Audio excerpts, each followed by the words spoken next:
aholi, hammaga salom. Bugun sizlar bilan kech bo'lganda ozgina gaplashmoqchiman. Soat hozir 1 dan o'tdi. Tungi fikrlar deydi, ya'ni ba'zida odam o'zi bilan o'zi qolganda, ya'ni juda ham tinchlik bo'lgan paytda bir narsalarni o'ylaydi, to'g'rimi? Kunduzi baribir har xil ishlar bilan, o'qishlar bilan yuramiz. Hamma odamda shunaqa bo'lsa kerak. O'zimiz bilan o'zimiz qolgan paytimiz keyin o'ylashga, fikrlashga, ba'zida tafakkur qilishga vaqtimiz bo'ladi.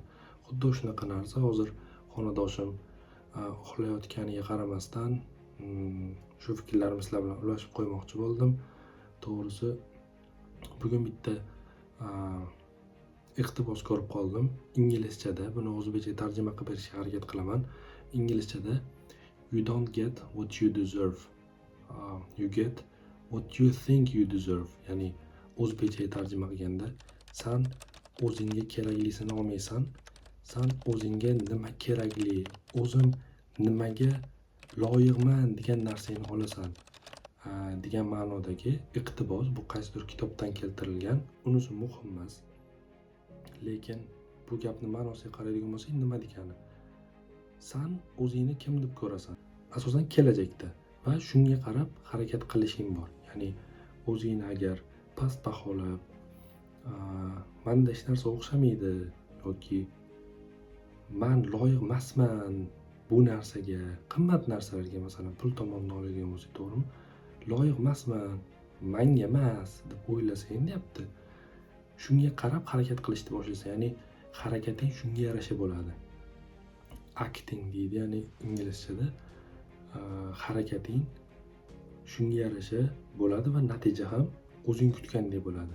Agar sen hamma odam qila olyapti, men ham qila olaman deydigan bo'lsang, o'zingda ishonching bo'ladigan bo'lsa, harakating ham o'z-o'zidan shunga yarasha bo'ladi. Ya'ni ko'proq harakat qilishni boshlaysan degan ma'nodagi gap. Men ko'proq shu sportchilardagi o'ziga bo'lgan ishonchini ko'ramki, o'zi umuman sportda bo'ladimi, biznesda bo'ladimi, umuman hayotda biror narsaga erishgan odamlar qaraydigan bo'lsak, hammasida belief bo'lgan, ya'ni ishonch bo'lgan. Hammasi o'zi nima qilayotganini doim ishongan shu narsaga. O'zi nima qilayotganini, kelajakda nimaga erishishini bilgan. Bizni aldashadi. Biz aldanamiz doimo. Nimaga desanglar, hamma muvaffaqiyatli odamlarda aytsanglar, men o'zim ishonmaganman buna bo'lishiga deydi. Lekin aslida ular ishongani uchun shu darajaga kelgan. Ya'ni ular ich-ichidan o'zi nima qilayotganiga ishongan. Hamma muvaffaqiyatli odamlar qarasanglar, juda ham ko'p tanqidga uchragan. Kritisizm deydi, tanqid. Chunki siz hamma o'rtacha odamlardan ko'ra boshqacha ish qilishingizga to'g'ri keladi. Masalan, Cristiano Ronaldo olaylik. Necha million futbolist bor hayotda. Lekin eng toplardan bittasi, to'g'rimi? Yoki Conor McGregorni olaylik. Zo'r speech bor Conorda, men shu yerga qo'yib ketaman tarjimasi bilan. If you can see it here and you have the courage enough to speak it, it will happen. So I see these shots, I see these sequences, and I don't shy away from them. A lot of times people believe in certain things, but they keep to themselves. They don't put it out there. If you truly believe in it, if you become vocal with it, you are creating that law of attraction and it will become reality. Conor McGregor UFC tarixidagi eng yorqin, muvaffaqiyatli, boy sportchilardan. Yoki o'zi umuman muvaffaqiyatga erishgan odamni ko'rsanglar, hammasi doimo o'ziga ishonch bilan harakat qilgan. Bu narsa ikkita etapga bo'ladi. Birinchisi ishonish, men buni qila olaman yoki chempion bo'la olaman deb avvaldan ishonish, yoki qilayotgan ishingizda muvaffaqiyatga erishaman deb ishonish. Ikkinchisi bu harakat. Ya'ni faqat ishonish bilan ish bitmaydi. Harakatingiz shunga yarasha bo'lishi kerak. Siz orzu qilaverasiz. Orzuni cheki yo'q. Maqsad qilib harakat qilish boshqa narsa. Shu narsani esdan chiqarmaslik kerak. Keyin harakat qilish deganda ko'proq urinib ko'rishni ham men nazarda tutgan bo'lardim. Sizlarga rasmga oluvchi fotograflar guruhi ustida o'tkazilgan tadqiqotni misol qilib keltirmoqchiman. Hozir esimga kelib qoldi. Bu narsalar juda ham bir-biriga bog'liq.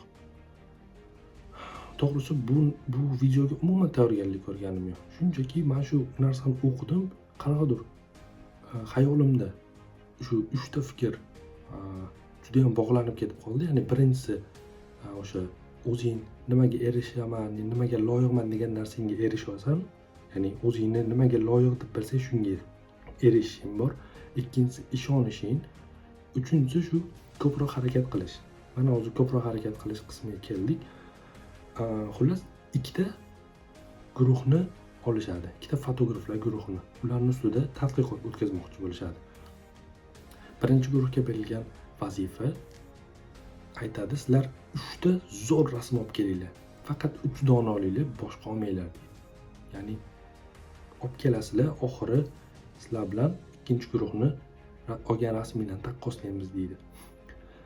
Birinchi guruh 3 ta rasm olishga kelishadi. Faqatgina 3 ta eng zo'r deb bilgan. Ularga qanchadir muhlat beriladi. Ikkinchi guruhga aytadiki, 100 ta rasm olinglar.